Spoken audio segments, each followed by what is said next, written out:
Hey everybody, this is Black from Lazarus Gaming, and today's lesson is going to be on NPCs, how much health they should have, proficiency, and how you should spawn them. First off, you might want to give them more of a realistic feel when you spawn them. Don't spawn them in random blobs.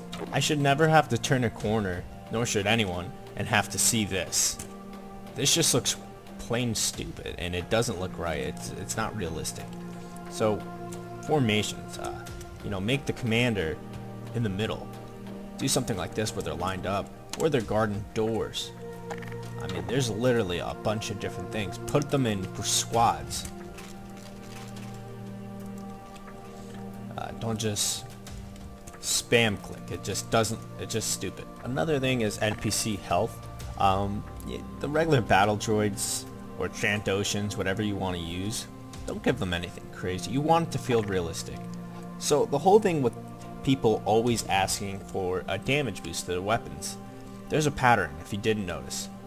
People, as in the Gamemakers, they increase the health of droids, 3,500 health. All of a sudden you have people asking for more damage to their weapons, which results in Gamemakers feeling like, oh, this is going too quick, which makes them buff it even more to like 4,000, which again, that's an unacceptable number, but the cycle would be that people are going to ask for stronger guns. It's just going to keep on going if you go like this. So I've restricted regular troops should have at the most 2,000 health. I barely use over 1,000 anymore.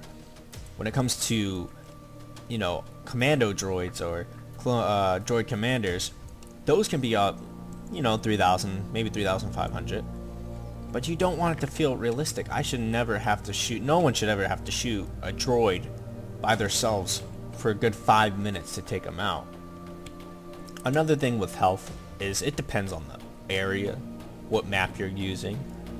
Let's say this is a nice open area.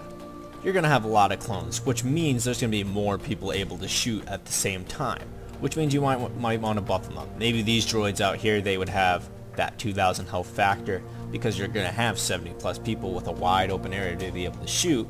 But on the other hand, if you have droids in a tight little corner, you're only going to be able to have 5, 10 people at the most being able to shoot at the same time.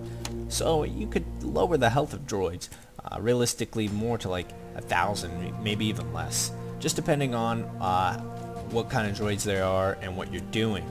If you ever feel like the player has gotten almost past an area quicker than you anticipated, you can use drop pods. You can either use the Suno's content ammunition tower, or you can use a Headcrab canister with no headcrabs in it. But you might want to quickly spawn droids on it as soon as it comes in.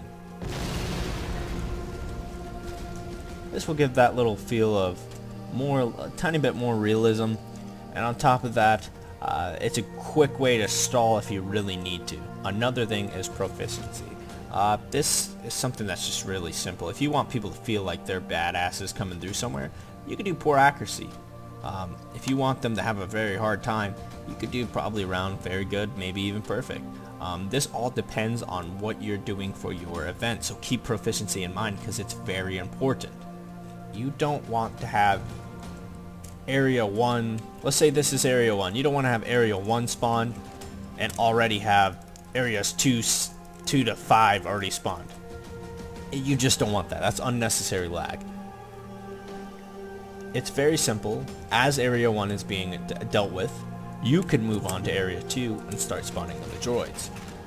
Keep in mind you need to be clearing ragdolls and decals at all times. That basically concludes this first little lesson. Like I said, if I missed anything, I will go over it in the Google Docs. So thanks for watching, and I look forward to teaching you some more next time.